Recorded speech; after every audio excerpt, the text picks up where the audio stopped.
My name is Marina Skamanich. I'm a program specialist with NIDIS and co-hosting this webinar with Margaret Hurwitz of the Climate Services Branch of the National Weather Service. So yes, very briefly, NIDIS was founded in 2006 by Congress with a mandate to help the nation prepare for, mitigate, and respond to the effects of drought. And we do this through these series of activities, including the development of a regional drought early warning system across the country. You can see from the map, the different regions, as well as supporting improved drought predictions and forecasting, effective drought planning and preparedness, and assessing the impacts of drought. All of this work is done in collaboration with a wide range of partners at all levels. And in addition, we host the US Drought portal at drought.gov, where you can find a wealth of information on drought research and conditions, including information on flash drought. Next slide. Okay, I think we all should know about the National Weather Service, but just very briefly, it is the key NOAA office tasked with providing weather forecasts, warnings of hazardous weather, and other weather-related products to the public for the purposes of protection, safety, and general information. The Weather Service has a series of forecast offices in communities across the country and in our territories, and supported by regional and national research centers. And then local weather forecasts and a wide range of other weather-related information is found at weather.gov. Okay, next slide. So very briefly, today's webinar is part of a webinar series focused on flash drought. And the series was organized to raise awareness of flash drought, share current status and future priorities for research in flash drought, and then highlight the emerging and actually also some now operational tools for flash drought monitoring and prediction. So we've got a series here of webinars. Today will be State of the Science on Flash Drought, where we will be presenting the recordings from a recent NIDIS-sponsored flash drought workshop from December. On 3rd of August, we will be providing a review of key takeaways and research priorities that were identified at that workshop. That will be a live presentation. And on the 29th, we'll have again live presentations on operational and emerging tools for flash drought monitoring and prediction. So each of these webinars will be recorded, and a link for the recordings will be shared with you via email and then also on drought.gov. Next slide. Quick overview of our agenda today. Again, as I mentioned, we'll be playing key recorded presentations from the NIDIS Flash Drought Workshop, and these are as follows. First, a literature review Joel Lisenby will provide, showing how experts have been characterizing flash drought over the last several years. Then we'll have a series of presentations that focus on the current challenges and needs in each of the three areas: monitoring, prediction, and planning and response to flash drought. All of the presenters are with us here today and are available to respond to any questions that you have, so you can feel free to type along in the chat box during the presentation. You'll also have the opportunity to ask questions after each presentation to the presenters. And then we will end with a final open-ended Q&A session at the end if there are additional questions from the audience. Finally, at the close of the webinar, there will be a survey which will pop up asking you for 5 brief questions on how we can do a better job with these webinars. We really appreciate you filling that out. Last slide. Again, very briefly, we do want to encourage you to ask questions. So during the recordings, feel free to type your question into the chat box. And then also you can click on the hand symbol that's there in your control panel to be queued up to speak once the presentations have run. So with that, I would like to turn to Adam, the first recorded presentation from Joel Lisenby.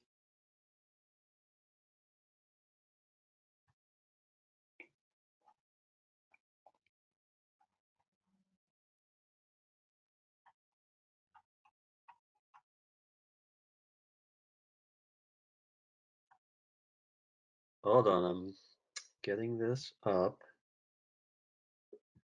Thank you, and hello everyone. My name is Joel Lisenby. I am a climatologist and a drought information coordinator at NIDIS, and I will be walking you through a literature review that NIDIS put together for this workshop. This should be a review for most of you who read the written report. Also, as a note, this presentation is best viewed in full screen mode if you have that capacity. Adam, I'm getting a lot of feedback and like echo. Is anybody else getting that too? Yeah, I'm not sure why that's happening. Let me see. Let me try again. Um,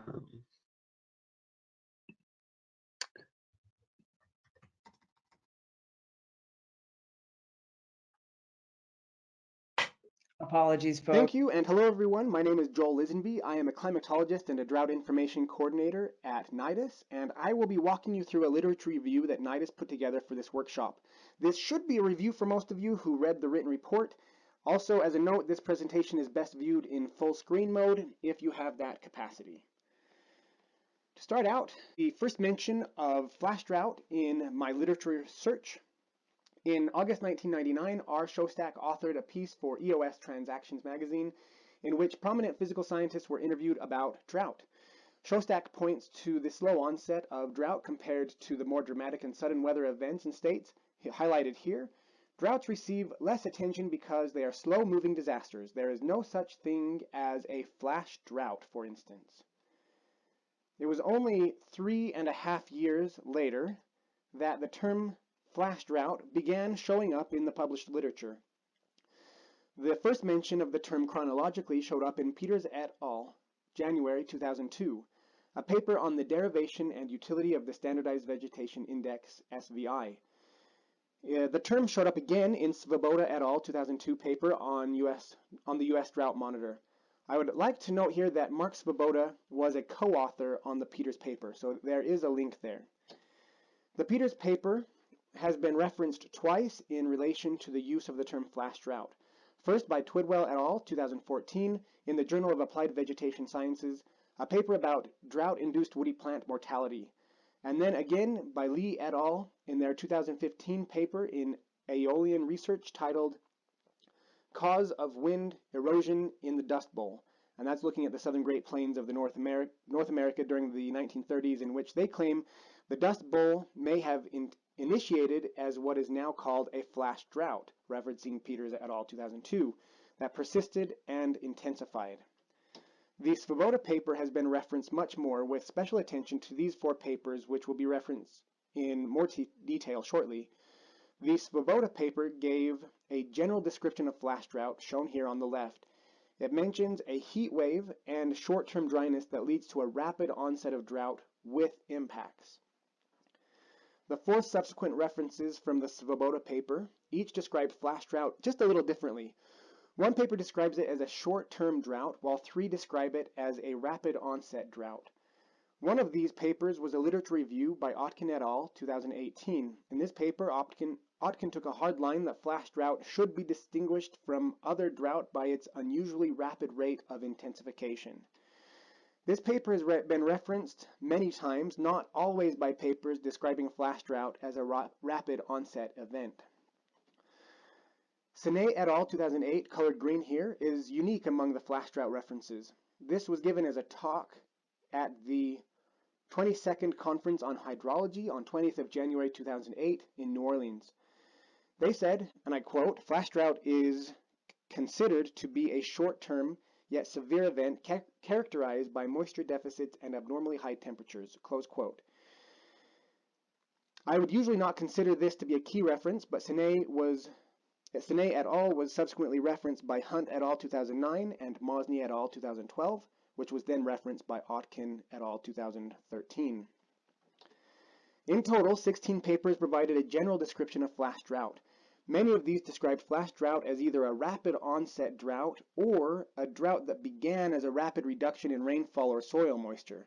It's up to discussion how these are practically different, but I thought it was worth noting that not all flash drought descriptions jumped straight to the word drought. These are all the flash drought general descriptions that considered flash drought to be a rapid onset event. A minority of general flash drought descriptions considered flash drought to be a short-lived but intense drought event.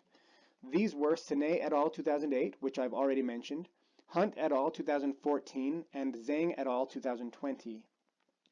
Here I'm showing all references that provide a general description of flash drought. Thin arrows indicate a direct reference that connects the papers, and non-arrowed lines indicate a topical connection. The 2012 drought event caused a spike in flash drought research. Some of these used a new definition or description, but most relied on existing definitions.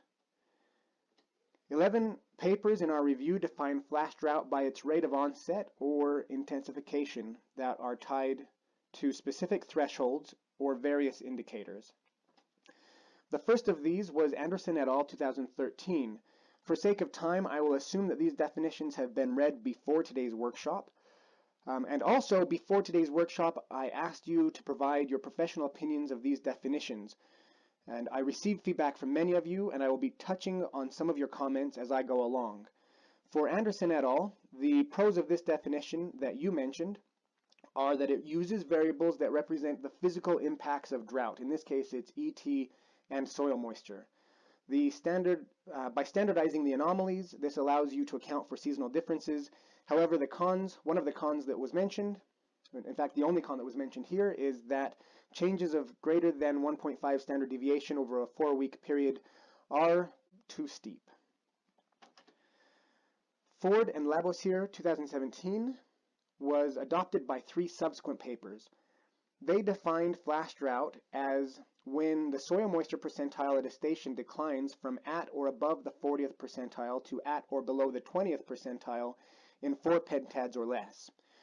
You said this definition was easy to understand, and it uses variables that represent the physical impacts of drought. However, it also uses changes in soil moisture to define flash drought, and it does not distinguish different intensities of flash drought. This method can be limiting because the use of percentiles convert a nonlinear distribution to a linear distribution. Park et al. 2018 used 3 satellite-derived indices to define a flash drought. They were heavily reliant on remote-sensed data. You said these indices are not commonly used and are difficult to understand, and the definition does not consider changes with time, which is a defining feature of flash drought according to this commenter, and it has a threshold that is too high. It does not require the dry periods to last more than 1 period, so it's too short. Christian et al. 2019 based their criteria on the principles outlined in Otkin et al. 2018. They used a standardized evaporative stress ratio, and about their definition, you said, this approach is scientifically sound and comprehensive. It uses a variable that represents the physical impact of drought, in this case it's evapotranspiration, and a 30-day period is good for representing flash drought. However, on the other hand of this, evapotranspiration and potential evapotranspiration data are not available everywhere, and you'll need to fill in some gaps with either reanalysis data or satellite data. And this definition does not require that drought conditions persist for some period of time beyond the rapid intensification period.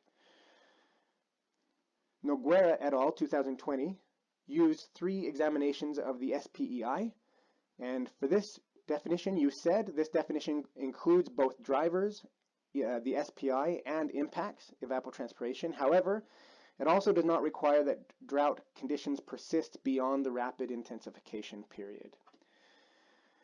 4 definitions were based on, they based the concept of flash drought on the US Drought Monitor, each with their own pros and cons, which I won't go into in detail, but in general, mostly the comments received on these centered around the ease of access of the data as a pro, and the operational nature of the US Drought Monitor, also a pro.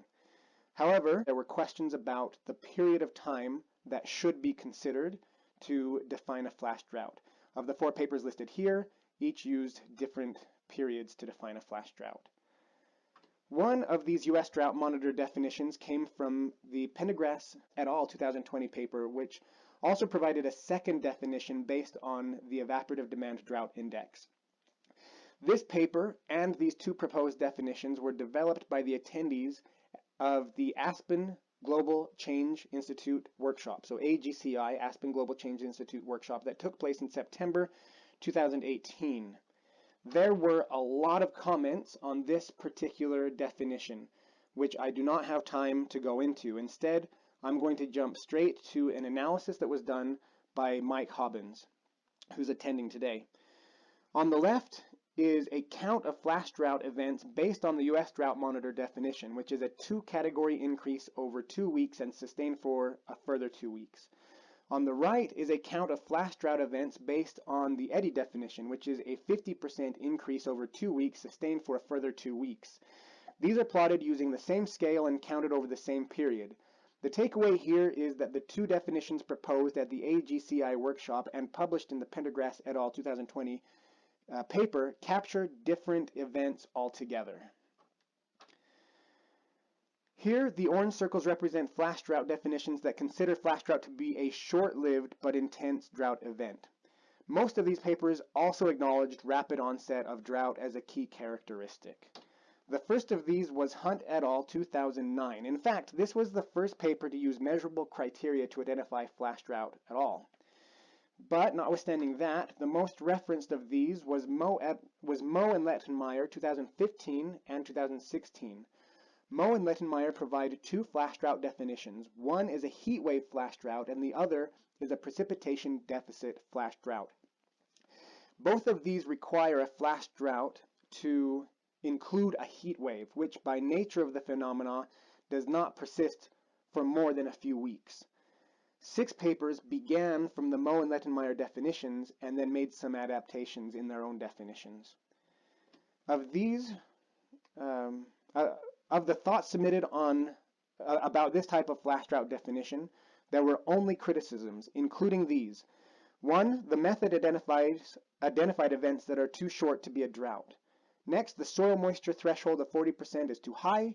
A positive evapotranspiration anomaly does not necessarily mean drought stress on plants.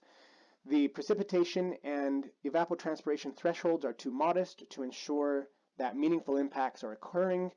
And as a final note, it was pointed out that the drawbacks mentioned for the Moe and Lettenmeyer paper were also applied to all of the related definitions. There were 4 papers that considered short-term drought events and are a little different from the others. Jan et al. 2018 described flash drought to be a, quote, a type of drought that has a rapid onset and short duration from a few days to 1 to 2 months, close quote. They referenced Moe and Lettenmeyer in their lit review paragraph, but not in their formulation of flash drought criteria. Their method, however, was very similar to Moe and Lettenmeyer, and your comments about this definition pointed to the same underlying issues that came up from Moe and Lettenmeyer. The second paper, not directly linked to Moe and Lettenmeyer, is Zhang et al. 2019. In this paper, a flash drought event is defined when the monthly July or August rainfall is less than 100 millimeters. Your comments on this definition point to the lack of impacts and the inability for this to be applied beyond one specific climate region. While not using the term flash drought, Li et al. 2020 referenced other flash drought papers to define what they called a short-term drought, lasting a few weeks or even days, using a standardized antecedent precipitation evapotranspiration index, or the SAPEI. Your comments are that this method does not look at how conditions are changing, which means that there is no guarantee that it is identifying an actual flash drought. Finally, the Li et al. 2020 paper required that a flash drought be both a rapid onset and a short duration event, and they used measurable criteria for both. You are critical that this is a region-based metric, which is complicated because by this definition, the flash drought area is allowed to move from one pentad to the next. This literature review also looked at it looked at which indices were used in defining flash drought. Soil moisture, evapotranspiration, temperature, and precipitation were used the most. I've highlighted here the drought monitor as it represents a combination of several indices. But to be fair, the ESR, EDI, and SPEI are also combined indices. So when pulling these base elements from these indices and combining them with the counts of other indices, evapotranspiration becomes the most used indicator of flash drought, showing up in 11 papers. Finally, we looked at which papers used multiple indices as an indicator of flash drought. I've highlighted these according to the papers that used the drought monitor in red, papers that used one indicator but in multiple ways in yellow, and then everything else. On that last point, an example of this would be combining the total soil moisture with the rate of change of soil moisture to come up with a drought index. So just to conclude, Flash drought is a relatively new research term, and research on this topic started out fairly slow in 2002, but it has really increased since the 2012 drought. The literature contains a divide between defining flash drought as a rapid onset event or requiring a heat wave, which, by nature of the definition, means a flash drought is a short and intense event. It does not persist. And finally, only people who preferred rapid onset definitions responded to my request for feedback, so I suspect I have a bit of bias in the results that I showed. While that concludes the literature review, I would like to point out that we composed this review in August, and we included all of the papers published up to 31st of July this year. A few of you subsequently pointed me to research on the topic that had been published between then and now. A quick search showed 8 new papers, although there may be more. This includes research by some of you who are at today's meeting, which you're welcome to bring up in today's discussion sessions.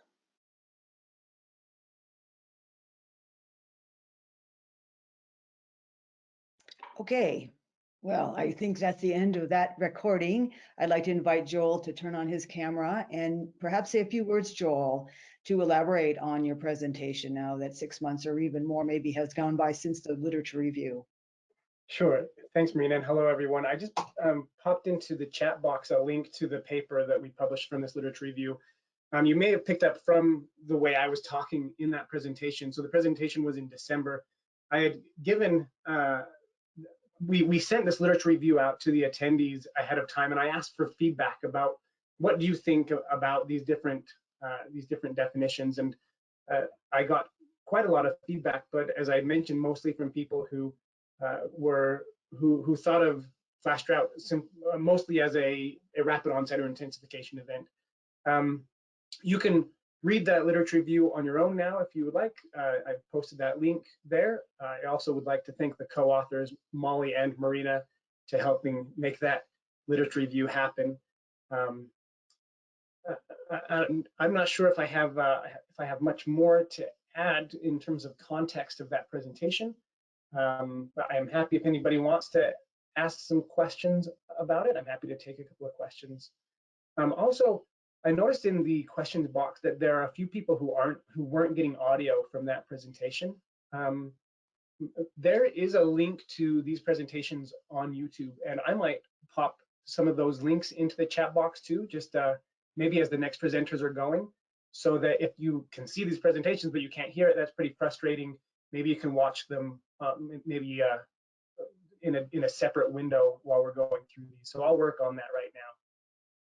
Well, thanks for that, Joel. Yes, we'll do multiple channels. And again, apologies to everybody for our shaky technology. We it's not as though NIDIS has never put on a webinar. So I'll take responsibility. We can do better, and we will do better for the next time. But again, we really appreciate your patience with us.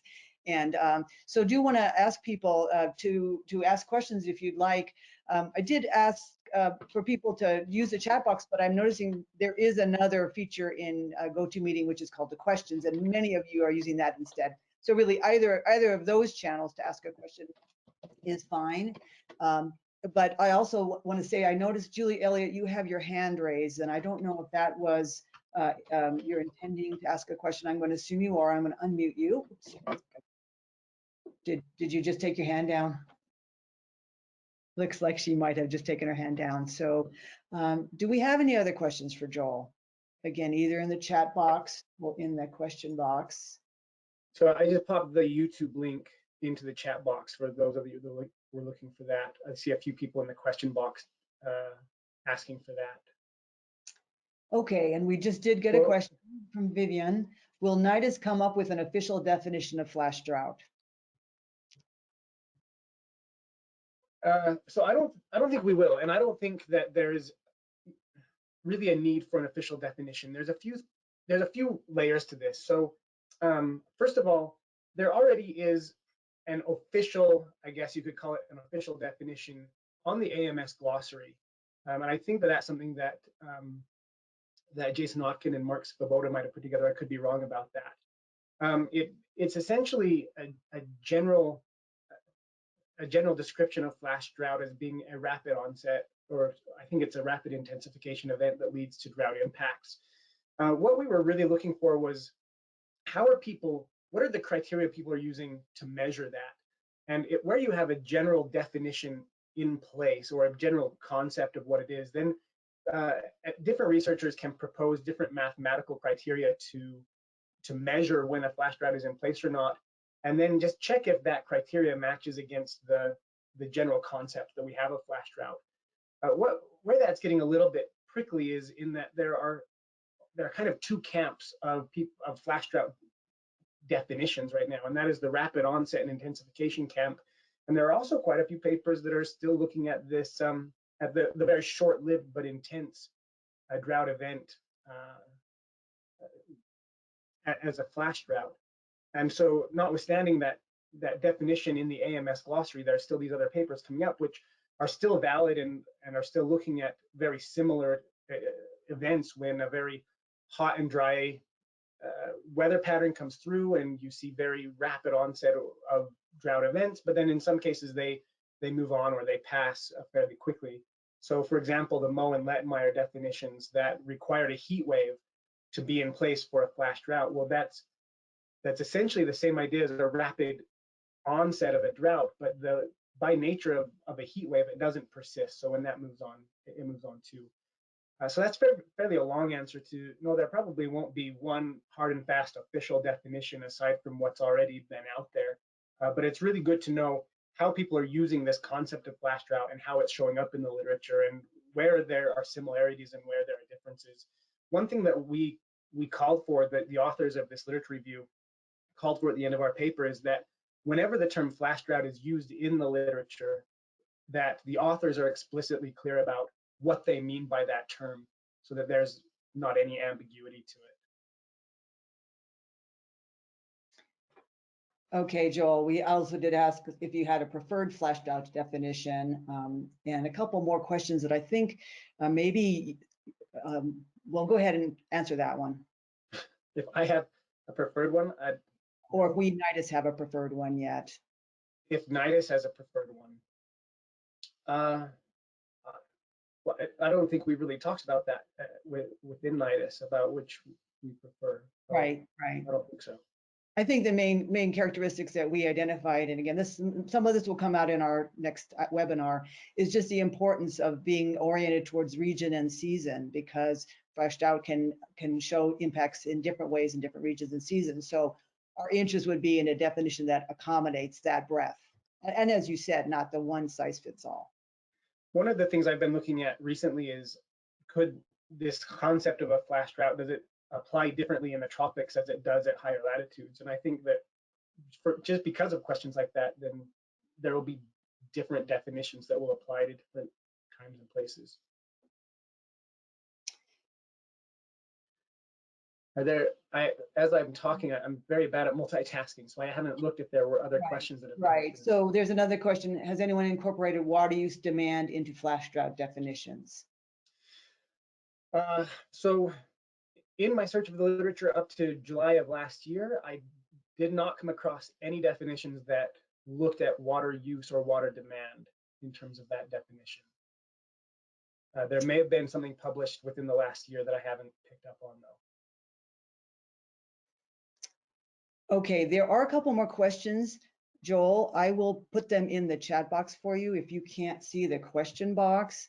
And well, I can see the question box. Okay, so maybe you could answer in the chat box. Again, pointing people, it may perhaps be a little confusing. We have a question box, which is directed right to the organizers, and then a chat box, which everybody can see. And so Joel will be answering those questions he hasn't yet answered in the chat box.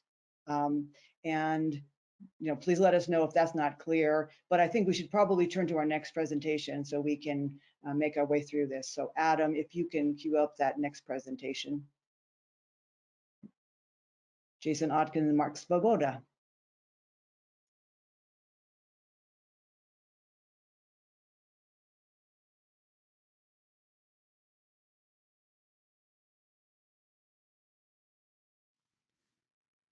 Hi, good morning, everyone. My name is Jason Otkin.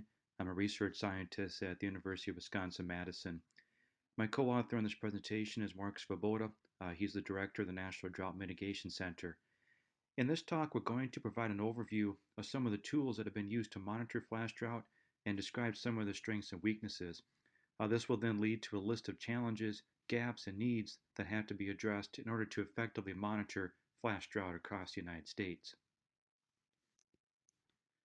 So I'm going to start out with a schematic that shows the typical evolution of flash drought from the perspective of vegetation impacts associated with agricultural and ecological drought.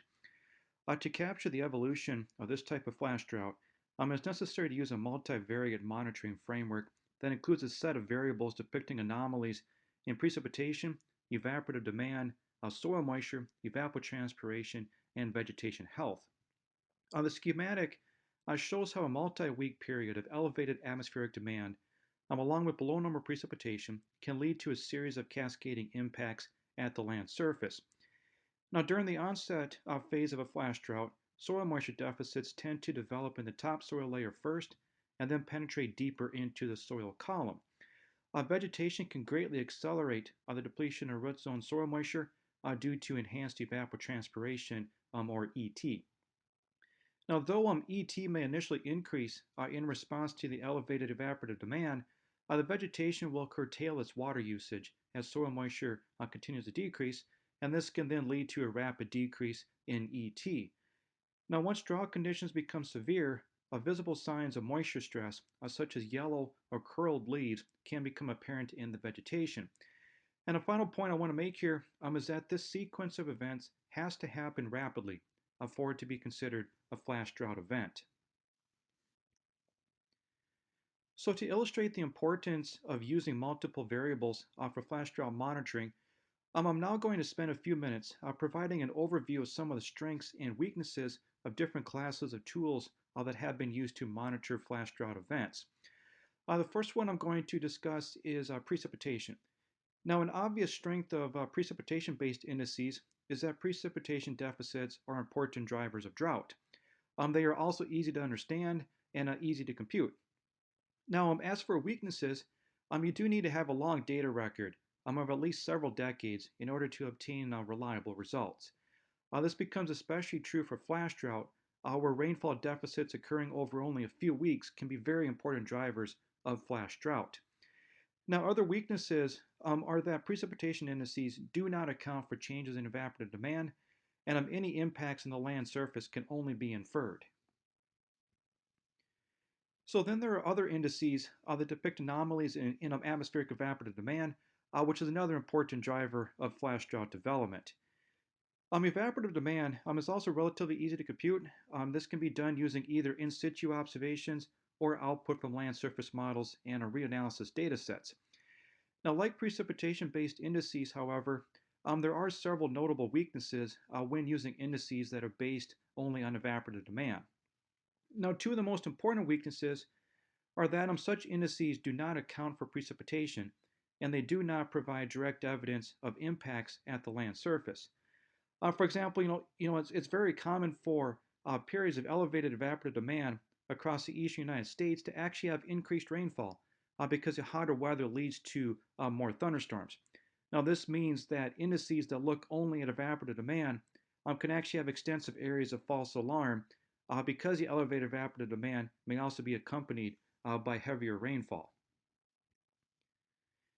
So another class of indicators focuses on soil moisture, which is a very important drought indicator due to its relationship to vegetation health. Notable strengths of soil moisture-based indices are that they provide a measure that is directly relevant to vegetation health. They can also be computed from a variety of sources, such as in situ and remote sensing observations, or from output from land surface models and reanalysis datasets. Now, weaknesses of these indices include the presence of large spatial heterogeneity in soil properties, which means that observations may only be representative of a small area.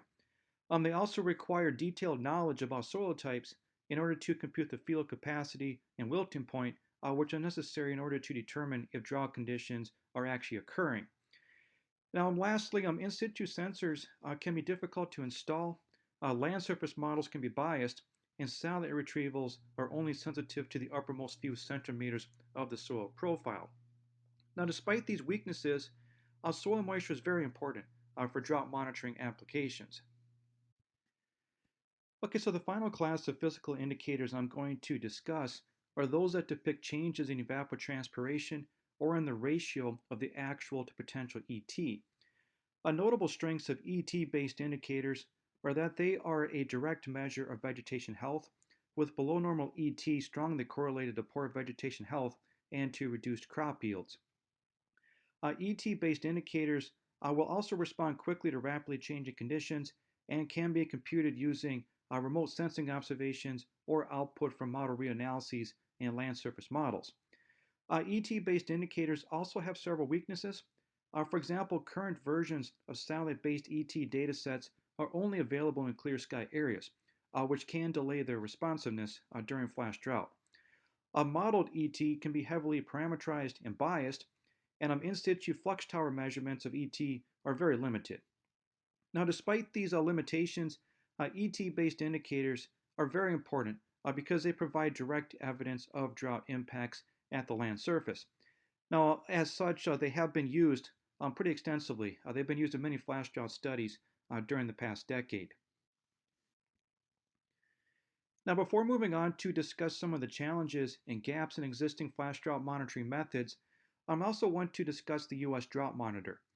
Now, notable strengths of the Drought Monitor are that it is impact-based and generated at weekly intervals based on expert analysis of multiple datasets and a feedback from observers in the field. This makes it unique among drought indicators because it combines information from more than one dataset. Now, a weakness of the Drought Monitor is that it contains many drought signals because it's designed to depict all types of drought and also contains a subjective component due to human involvement when making the weekly analyses. Now, these aspects then can limit its utility for flash drought monitoring purposes. Okay, so next I want to summarize results from these previous slides, and I'm also discuss some of the challenges that we experience in regard to monitoring the evolution of flash drought. Now, as mentioned earlier, there are many drivers and many impacts during flash drought that together require a large set of tools in order to monitor flash drought from its inception to the end of the rapid intensification period and also beyond that. Now, I want to emphasize again that no single monitoring dataset is able to provide a complete representation of flash drought. Instead, it's necessary to use multiple indices that capture different aspects of flash drought. It's also important to use monitoring tools that are able to respond quickly to changing conditions. This sometimes means that you can use existing methods, but only when they are computed over short time intervals appropriate for flash droughts. It's also helpful to use datasets with high spatial resolution so that you can capture local conditions. That typically means using satellite-derived datasets as much as possible because they have very high spatial resolution compared to other datasets. You also need to use datasets with a reasonably long period of record so that you can have a proper understanding of what is normal for a given location and time of the year in order to determine whether or not the rate of intensification that you're seeing is truly more rapid than normal. A final point I want to make here is that in the context of operational applications in drought early warning systems, it's also important to minimize data latency as much as possible because data lags can delay drought mitigation efforts. This is also relevant for the NIDIS drought early warning systems, where the spatial and temporal resolutions of those systems need to be increased as much as possible in order to provide early warning of flash drought development. Now, regardless of which datasets are used to monitor flash drought, a key thing is that we need to agree on a general framework for what flash drought is, because how we define it impacts how we monitor and forecast them. We also need to better understand where and when each metric is most useful for depicting flash drought. Again, the emphasis here is that we need to use more than one dataset to monitor flash drought, but to use them effectively, we also need to know when and where they work best. Now, this takes an honest appraisal of their strengths and weaknesses because there is no single data set that can capture all aspects of flash drought.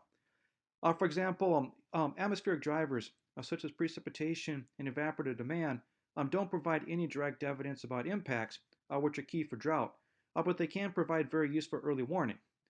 A final point is that all studies have focused on soil moisture or vegetation flash drought, but there's no reason why the flash drought terminology can't also be applied to other types of drought, such as hydrological drought. Okay, so I'd like to end with a couple final thoughts. First, it's critically important to look at changes in an index rather than just the current value of the index, because the key characteristic of flash drought is its rapid rate of intensification. If you only look at the current value of a given index and not at how that variable has been changing with time, then you can't identify flash drought because you're missing the time change component of it. Also, it's important to account not only for the flash part of the definition, but also the drought part, so that you can include the impacts caused by flash drought. So finally, I'll reiterate here that like all types of drought, impacts are a key feature of flash drought, which means that flash drought monitors need to include impact-based indices such as soil moisture and ET, in addition to indices that depict the meteorological drivers of flash drought. This framework is consistent with the flash drought definition that was added to the AMS glossary last year. So with that, I'll stop here. Thank you for your attention.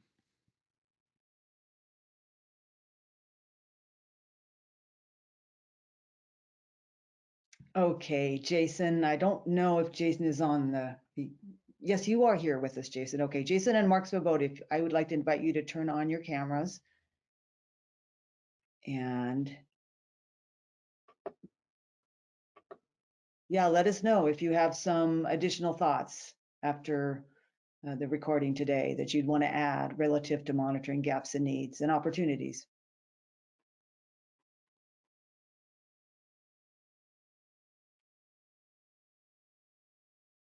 Mark? Yeah, I'm here. Was there a question? Yeah, I just wanted to ask you to reflect on the presentation now, six plus later. Do you have anything you want to highlight for the audience? Again, still are some people who are not getting the sound with the recordings, so not to have you redo the whole thing. Anything to highlight? Yeah. That you want as a takeaway on the monitoring question? Yeah. So, you know, if you weren't able to hear this, to paraphrase that into 1 minute, I think impacts are real key, right? The question that always comes up is, if this is a flash drought, can it remain and manifest itself into a longer term agricultural, ecological, or even a hydrological drought? And I think most of us would argue, yes, it can. If you don't have any impacts, let's just say you have a 7-day dry period, meteorological type of drought that extends to 1 or 2 weeks, you know, timing's important. The impacts are important. And I think in general, what, you know, from an early warning standpoint, I think there needs to be a change in our mindset of how we view drought. Everyone thinks drought is always a slow onset, creeping disaster. And really, you know, I'm guessing as we look back on this in 20 years at the precipice of impacts of extreme events due to climate change and increasing temperatures, the way increased temperatures are affecting the characteristics of drought, speeding water through the cycle, you know, more days between rain events, you know, that flash droughts will be more prevalent, and then they can manifest themselves into longer term droughts. So I don't think it's either or, it's and or, it's both, is my short answer to that. And to me, again, it's all about the impacts. One would argue, if you don't have any impacts, are you even in a drought, as Dr. Kelly Redmond used to say back in the day. Okay, great. And I do see Jason on, but he may be having some trouble. So I just want to go ahead and turn to some of the questions we've got, Mark. And Sure. The first one is, what factors should we observe to identify the exact timing of drought? If I want to observe the flash drought in DSSAT software, what should be the most important factor to identify the exact duration? Oh, wow. Well, you know, that goes back to the argument in Joel's overview, which was excellent, on there are, you know, for drought itself, there's hundreds of definitions, right? So we know we're not going to just hone this down to one definition for flash drought. So for, depending on the application, let's say it's ag and you're modeling or looking at drought effect on agriculture through soil moisture, you know, there we're going to be concerned about potential evapotranspiration. saturated vapor pressure, evaporation through things like the evaporative demand drought index, the evaporative stress index. Those sorts of tools, though, I think what's really important with all of them when we're trying to look at rapid onset, and Jason talks about it here, I think on this slide or the prior slide, it's getting operationally in a mindset for drought that we haven't done traditionally, and it's about reducing the latency of getting data from satellite platforms or models in front of those people making things like the US Drought Monitor. Reducing that latency gets that information up to speed in a more near real-time mode. We need to think of that way with drought, and traditionally we just haven't done that, and it's much more of a challenge given the complexity of drought. So yeah, good question. It's a complicated. There's no real short answer to that. Okay, next question. It's actually more of a statement, but I think you'll want to reflect on it. The effects of land use intensity, type and density, and water use can impact hydrologic and even local climatic conditions. So therefore, I think you need to look at land use and water use intensity. Yes, as a short answer. In some of the models we work with and some of the work I'm familiar with, not necessarily even work I'm doing, colleagues around the country and around the world, this is huge. If you look at the United Nations effort to combat desertification, land use, land cover changes go hand in hand with how water works its way through the system. Urban sprawl, how water works its way, everything is accelerated. Then you throw on top of that increasing temperatures, which accelerates that hydro cycle. This is what's changing some of the characteristics of drought and how fast they can evolve. Okay, one more question. I know there's more coming in, and again, we'll try to continue responding to that. And let me also reassure folks, A, we're recording this presentation, so those of you who don't have sound will be able to listen. But B, we will be keeping track of these questions and be sure to give you answers over email afterwards. So don't worry, we will address your questions if we don't have a full time today. Can you point to areas in the U.S. experiencing flash drought right now, and how are we identifying that? Oh, right now. This is probably about the time of year you start to see it typically pop up, right? So when we look at the drought in the West, that didn't just happen over the last couple of weeks. That's a cumulative effect of a lack of snow, the rapid melting out of what snow we did get, which wasn't a great water year, let's be frank. That gets into sort of the snow drought thing that Jason also touched on, and others on this call are much better equipped to answer that from a snow perspective than even myself. But in general, my radar goes up in the Midwest, central part of the country this time of year, where a drought is going to be critical for a certain period of time of a crop's phenological cycle, the reproductive cycle. If you get high temperatures and drought at a critical time like that, you can have major impacts in just a couple weeks. So we're watching that in the high plains. There's been a big issue up in the Dakotas. You'll see a lot of red there. And does this drought move eastward as Mother Nature turns up the thermostat? That's something to keep an eye on from the foothills over to the East Coast as we go through summer.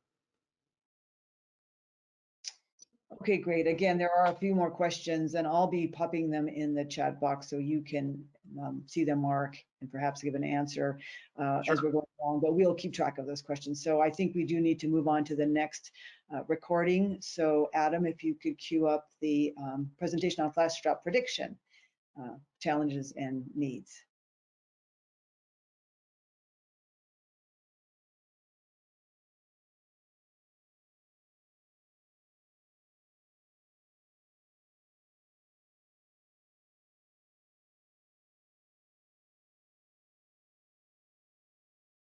Good morning, everyone. I'm Andy Hoyle of the NOAA Physical Sciences Laboratory, and with my colleague Hylan Wang of the NOAA Climate Prediction Center, we will overview challenges, gaps, needs, and opportunities of flash drought prediction. In the first half of the presentation, I will discuss challenges and gaps. In the second half of the presentation, Hylan will discuss needs and opportunities. We use three themes to describe challenges, gaps, and needs of flash drought prediction. The three themes are operational forecasts, the tools or initialized prediction systems used to make operational forecasts, and prediction skill and predictability of environmental conditions related to flash drought. For operational forecasts, we note that flash drought forecasts are in their infancy, and this forces stakeholders to use operational forecasts that were not specifically designed for flash drought, and that existing operational drought outlooks are not consistently skillful. The Climate Prediction Center's monthly drought outlook is the operational forecast product that best applies to flash drought. The monthly drought outlook is released once each month and predicts drought development over the subsequent 4 weeks. The monthly drought outlook was created in response to the central United States flash drought of 2012 and went into operation in the summer of 2013. The monthly drought outlook failed to forecast the 2017 Northern Great Plains flash drought.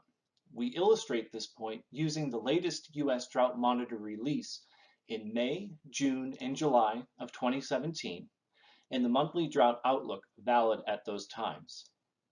The monthly drought outlooks in May and June of 2017 did not forecast drought development that was observed over Montana, North Dakota, and South Dakota. More generally, when accounting for the performance of the monthly drought outlook during 2013 to 2019, we find that it was not consistently skillful. This is illustrated using the time series of monthly drought outlook verification provided by the Climate Prediction Center. Skill is defined as the difference between the fraction of correct forecasts of drought improvement, removal, persistence, and development using the U.S. Drought Monitor's truth, and a persistence forecast baseline. Skill is computed for the entire United States. The maximum possible score is 100, and the minimum possible score is -100. As the time series indicates, the skill of the monthly drought outlook is variable. The highest skill forecasts were issued in 2017, but in recent years, there have been many low skill forecasts. We now turn our attention to forecast tools. Many prediction systems used today are inadequate for guiding skillful and detailed flash drought forecasts for 2 reasons. First, they are infrequent, untimely, and their resolutions may be too coarse. And second, they lack the breadth of variables relevant to flash drought. We used the Northern Great Plains flash drought in 2017 to illustrate the limitations of flash drought forecast tools.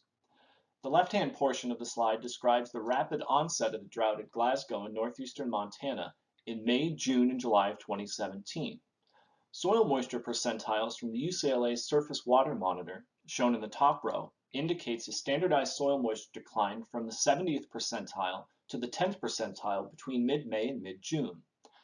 The rapid land surface drying was related to the failure of precipitation from mid-May to mid-July, on average the wettest time of year in Glasgow, and above average temperatures. The right-hand panel shows the cumulative precipitation anomaly from May to July 2017 at Glasgow and observations, as indicated by the black line, and for sequences of global forecast system predictions at various lead times, the red and blue lines. Reconstructing a forecast based on various lead times allows one to assess how far in advance an observed outcome could have been predicted. Comparing the forecast precipitation accumulation with the observed precipitation accumulation in Glasgow, we find that sequences of longer than 3-day lead predictions did not capture the evolution of precipitation anomalies during the spring and summer of 2017.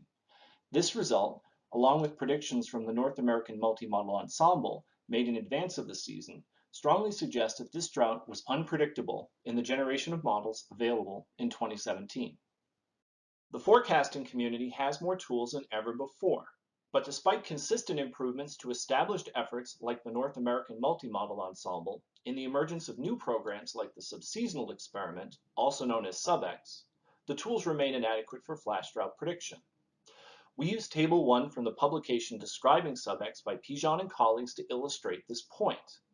At the time of publication in 2019, SubX was comprised of 7 models, all of which follow different protocols.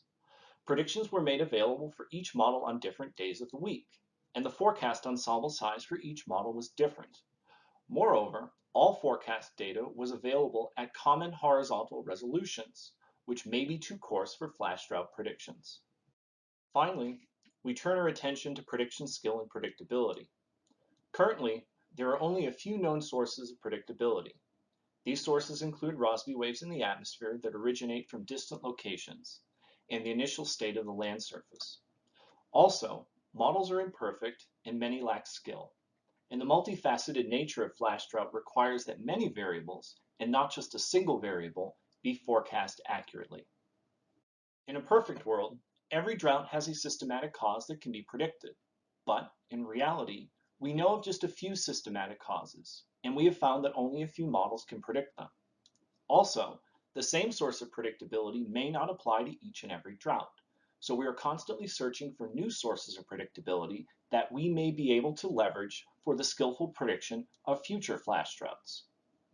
In the case of the 2012 Central United States flash drought, DeAngelis, Wang, and colleagues found that the origins of the drought could be linked to atmospheric waves, called Rossby waves, originating over Asia.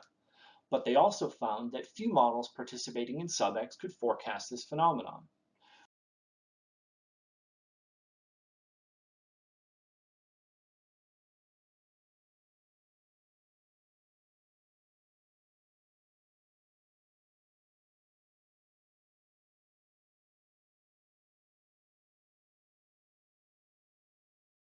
Okay, I've lost the sound.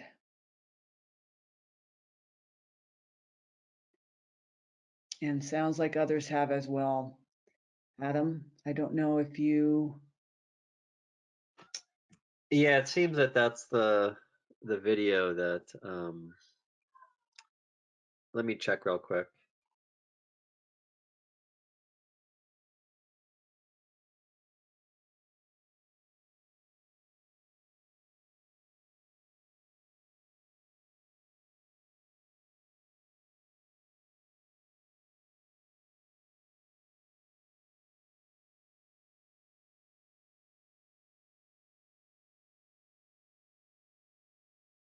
For some reason, that's all the video that loaded up on the screen. Hold on.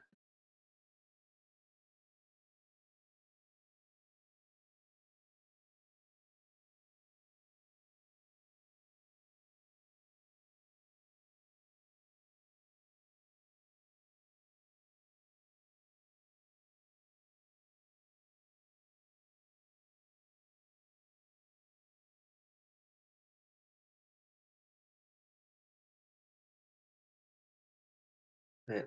Let me see if I can play it through here, the rest of it. If any, remain unknown.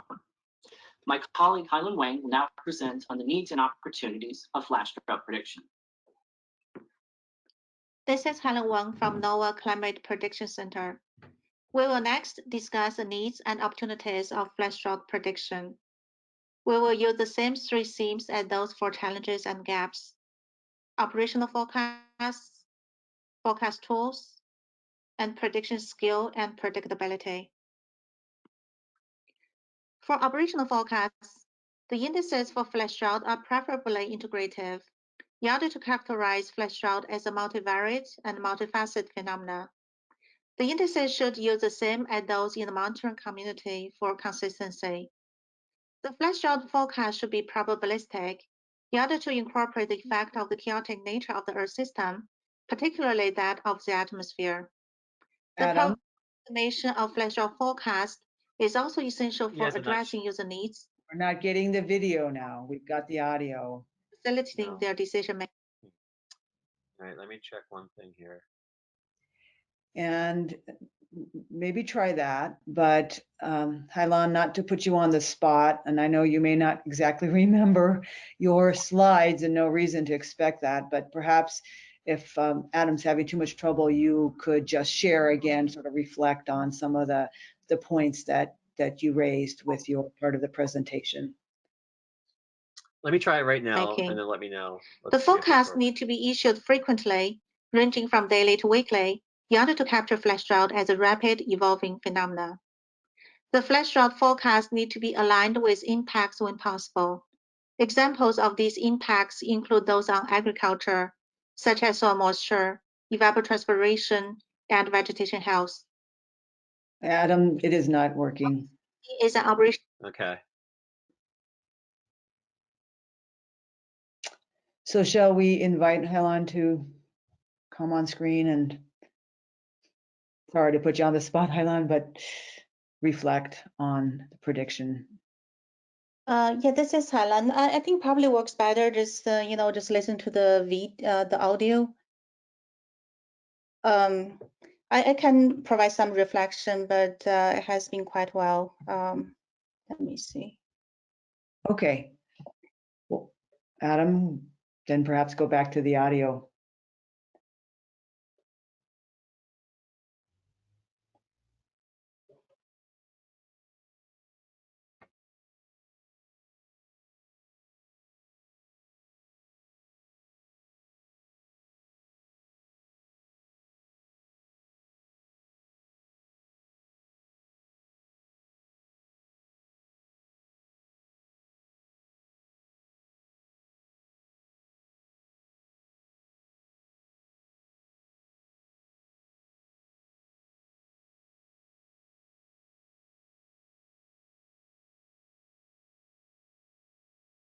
Adam? The US Week 2 Hazards Outlook is released every weekday and targets a Week 2 forecast period. It currently includes precipitation, temperature, snow, and wind. The product uses a probabilistic and categorical format. They're produced by subjectively integrating objective inputs, one of which are dynamical model forecast ensembles. CBC is currently working on adding Week 2 flash drought forecast to the map and expects to release a new product next year. Finalizing this new operational product has several requirements.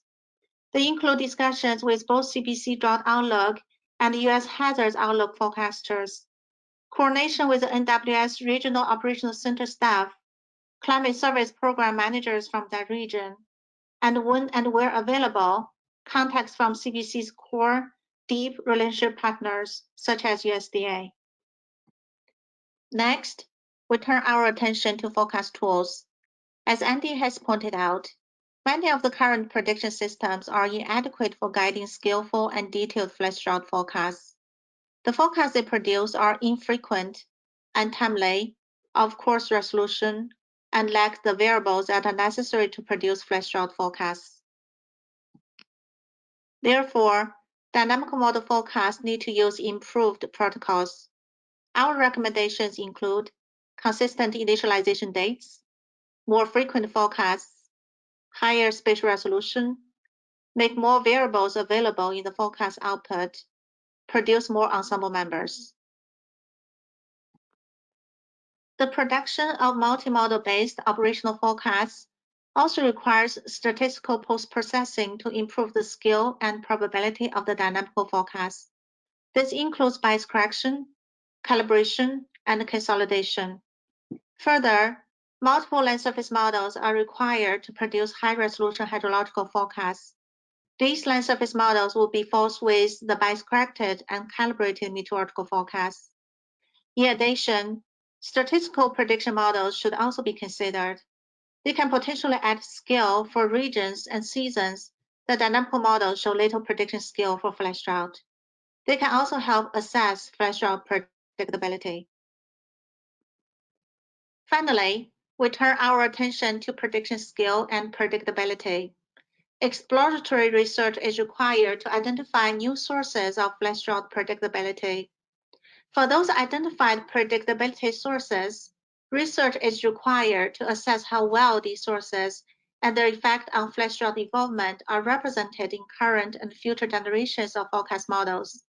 The investigation can also help diagnose sources of model biases related to flash drought processes and inform model development.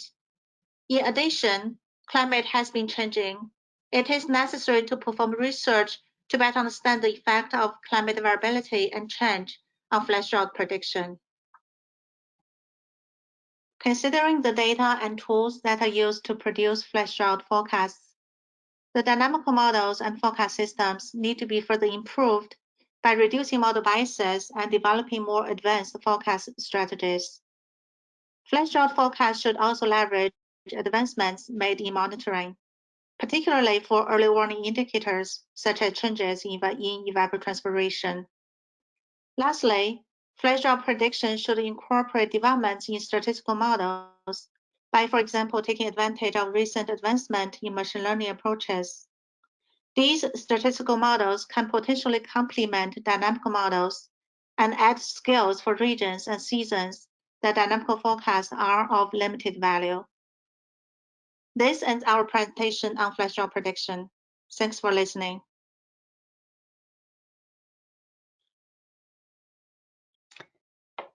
Oh my goodness.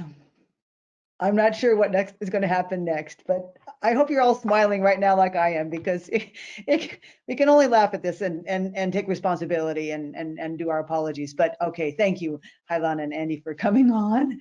And let's see if there are any questions. I'm not seeing any in the question box. Anybody wants to raise their hands? But actually, again, let's start with either of you reflecting on the presentation. Anything else you would add, or anything you'd want to particularly emphasize from your presentation? So Andy, do you want to go ahead? No, I was going to invite you to go ahead just because we heard your voice. All right. Yeah, I can go first. Just want to kind of emphasize that, flash drought prediction obviously is a difficult problem. Based on the research that has been done so far, and based on the study, attribution study, predictability study for the flash drought event that have occurred in the past, the predictability, especially, as demonstrated by the operational forecast system, is limited. So overall, the picture for flash drought prediction is not as beautiful or as great as the cases when we have ample sources of S2S predictability.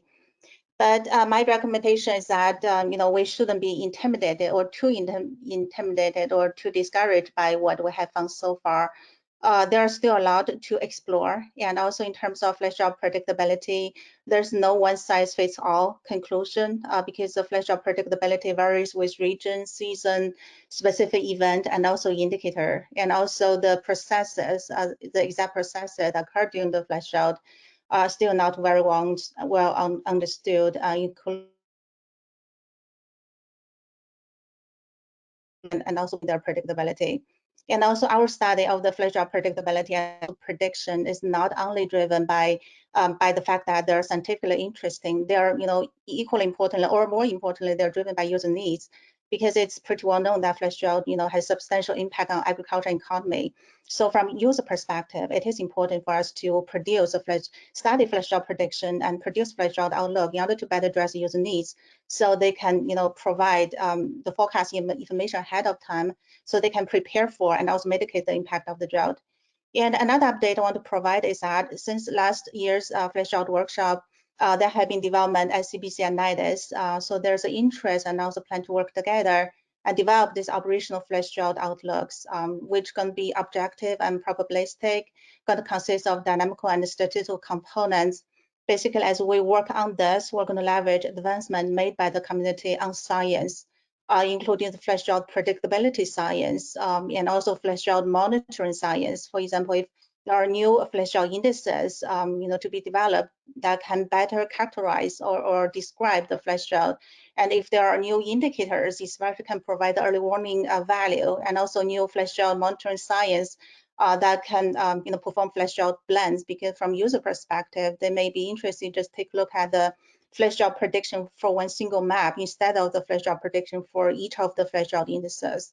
And also we're interested in leveraging all these advancements made in tools and resources, for example, the dynamical forecast systems such as NOAA UFS, and also the new subseasonal forecast they produce together with other aspects of the tools, post-processing methods, and also machine learning based statistical tools. So overall, the flash drought prediction itself is a difficult problem, but given that, this strong motivated by the user needs, this is something that needs to be done down the road. Thanks. So let me interrupt, Andy, before you speak, and just to emphasize for the audience that the tools that Hailan was talking about will be presented at our third webinar in September 29th. So if you are, as I think many on the call may be eager to see some of these tools, that would be the webinar to make sure you put on your calendars.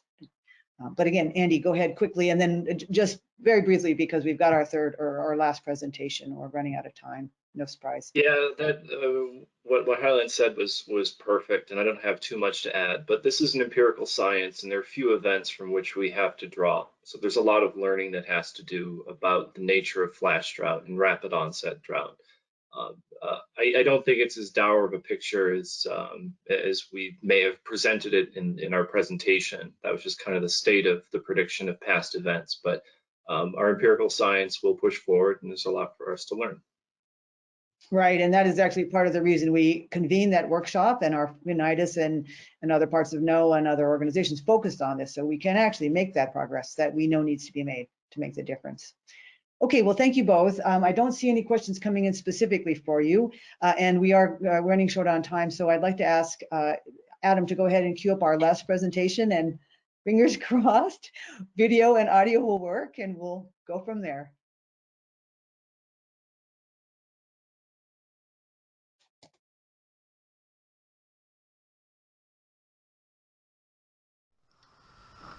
Hi, my name is Tim Hall, and I serve as the Hydrology Resources Coordinator for the Iowa Department of Natural Resources, and I'm going to provide you some of our thoughts and comments about flash drought from the state of Iowa's perspective.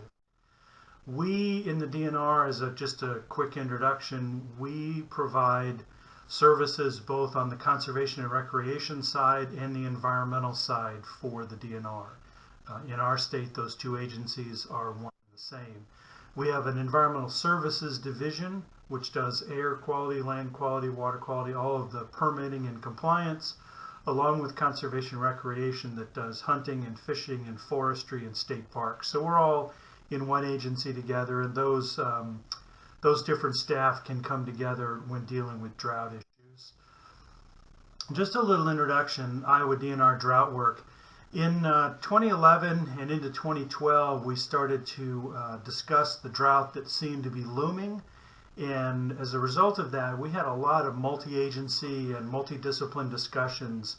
Emergency management folks, our partners at the Department of Agriculture, which includes the state climatologist, the U.S. and Iowa Geological Surveys. We had conversations with a lot of commodity groups, corn growers, the Soybean Association, pork and beef, commodity groups, as well as water system managers. We have rural water systems in parts of the state that serve large areas of the rural communities.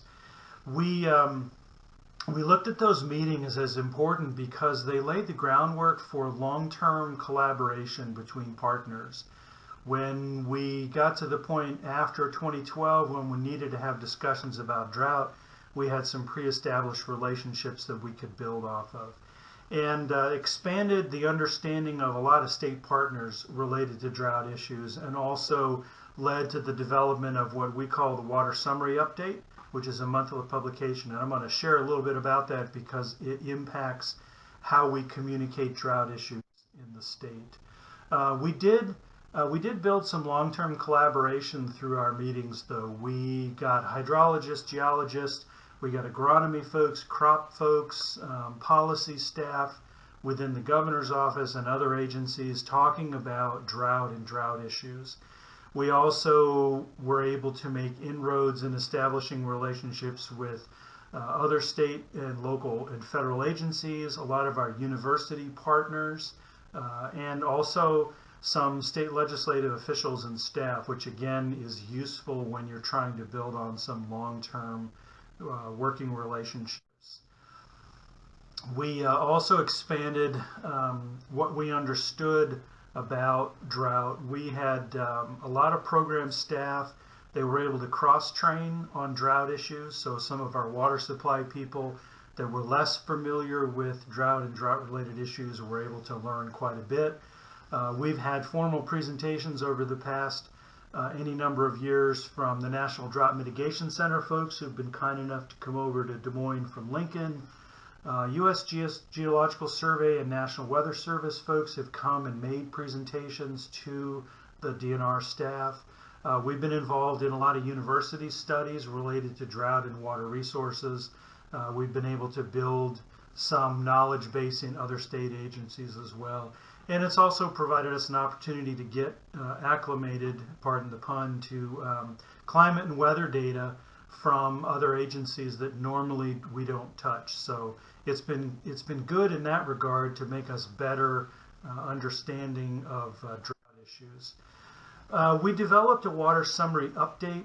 It started in the spring of 2012, a collaborative effort, kind of an outgrowth of some of those discussions I was just mentioning between primarily the DNR, the state climatologist, U.S. Geological Survey, and the Iowa Geological Survey. We intended the water summary update to be a snapshot of hydrological conditions. We cover precipitation and temperature, stream flow, groundwater, and the U.S. Drought Monitor. We continue to this day to reach a broad general audience. We get local interest from news media, radio stations, newspapers. It still has a fairly broad audience right now. And just quickly, the water summary update, we provide figures like these. We provide precipitation and temperature information. There's some groundwater resource information and some general stream flow. You'll note that there's no more than 2 pages of text with this document, so it's a fairly brief and concise document. It's our primary tool for communicating drought issues to the general public and also to other agencies. It's great for engaging policymakers because it is pretty broad and it provides basic information. Sometimes we would like to put additional information in there, but we're sensitive to the fact that it's not a technical document.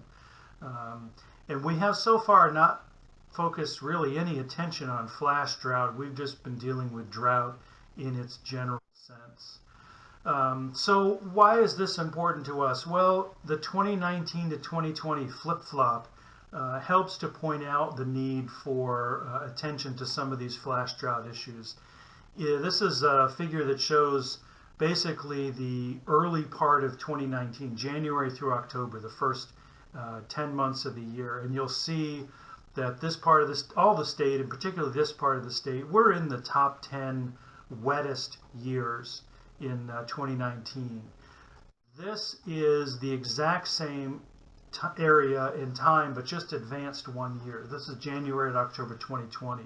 So we went from a top 10 wettest 10 months to now 4th, 6th, and 8th driest. That quick flip-flop has provided us an opportunity to explore some of these issues with our partners. So we went from the top 10 wettest to the top 10 driest years, especially in the western third of the state. Just a couple of observations. Iowa is dominated by agricultural concerns. So growing season and soil moisture issues are of considerable interest. There are some parts of the state where water supplies are more vulnerable to drought, including flash drought, particularly in northwest Iowa, which is one of the areas that showed up on those maps just a moment ago. It's dominated by beef, dairy, poultry, egg, pork production. There's a growing sensitivity to water resource issues, particularly after this year. There's been some attention paid to drought issues, and I think we're turning the corner on some sensitivity in that part of the state. Now I want to turn to the focus of this discussion, what would be helpful to us in terms of research needs, monitoring, prediction, planning, and response. And I'm going to add one more to the list, and that's communication tools and experiences. And I'll get to that in just a moment. As I think about what would help us in terms of research needs, small stream response to flash drought. We get a lot of questions about when will we know we're out of a drought. If there's anything we could do to help us understand ways to flag getting into versus getting out of a drought, especially flash drought, that would be helpful to us. Also, thinking about time-based impacts, is there a way to provide some sort of visual prediction of potential impacts over the next month, 2 months growing season?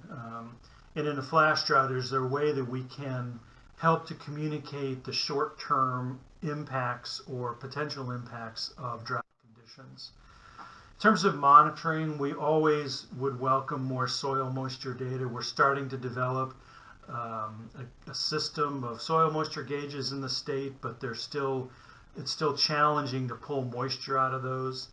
Stream flow monitoring is important to us, especially small streams, ungauged streams. If you look at the state of Iowa, here are all the USGS gauging stations, and there are some significant parts of the state, again, that western third, where we just don't have a good handle on small streams, and we struggle sometimes to understand what's going on with stream flow. So that would be useful to us.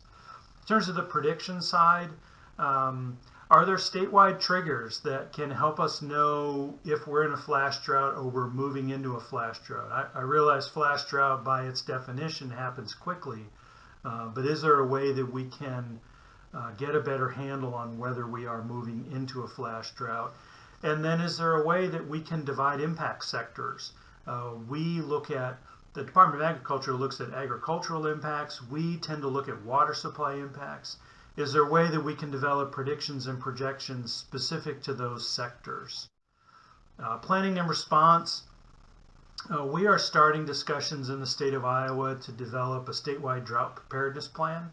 And when we are able to get that moving, perhaps in 2021, we would want to look to provide provisions for flash drought planning in there.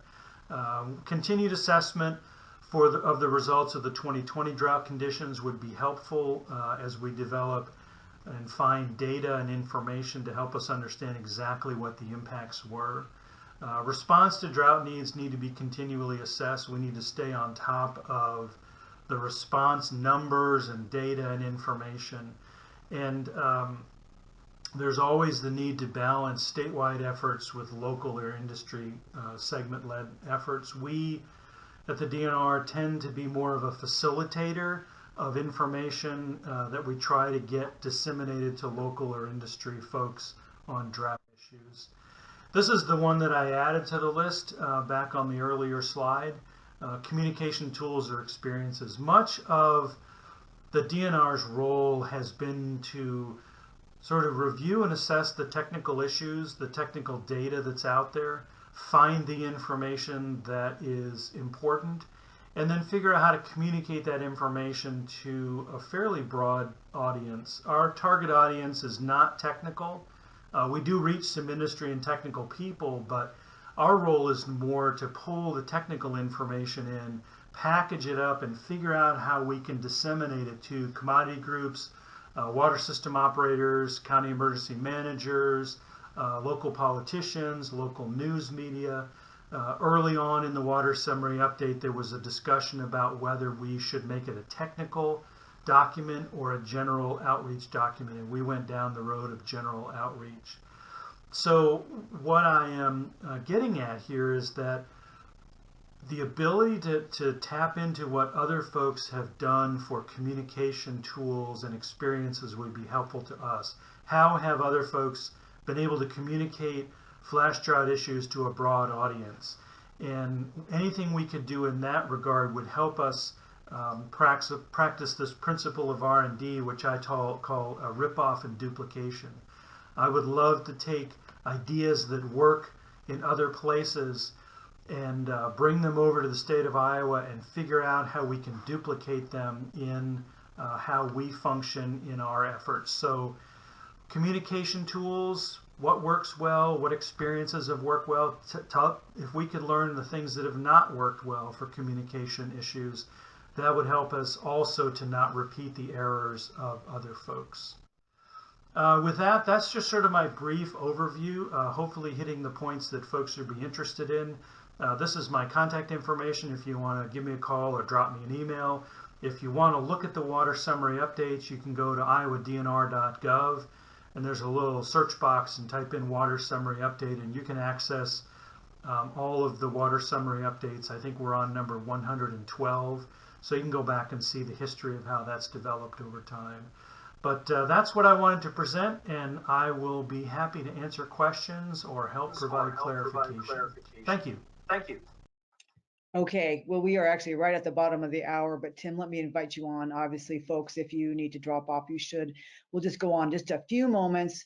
I'm not seeing any questions in for you yet, Tim, but I did want to give you a chance if you wanted to add any more elaboration or give us an update over the last 6-9 months. Sure, I'll give you a quick update of something that might be interesting. We talk about flash drought. we've been dry in the state of Iowa since 2020. We've been dry, we've been dry, we've been dry. The month of June up until last weekend, rain pretty much stopped. And we have gone from not much interest in drought to a whole lot of interest in drought almost overnight, where we've got the city of Des Moines, which provides water to about a sixth of the residents of the state, 500,000 people. They've instituted conservation measures. People are sitting up and paying attention because of that. I get usually one media call every couple of weeks. I've had multiple interviews over the last week. People are paying attention, and it seems like it's come on very, very quickly, even though we were sitting in dry conditions for a long time. So it's interesting how other people perceive the rapid onset of drought, and really in terms of how it affects them. So we're keeping up with conditions. I value the relationships that we've got with the Drought Mitigation Center and with you all at NIDIS, because once we get into the thick of this, we're scrambling for information wherever we can find it. Well, and I don't know.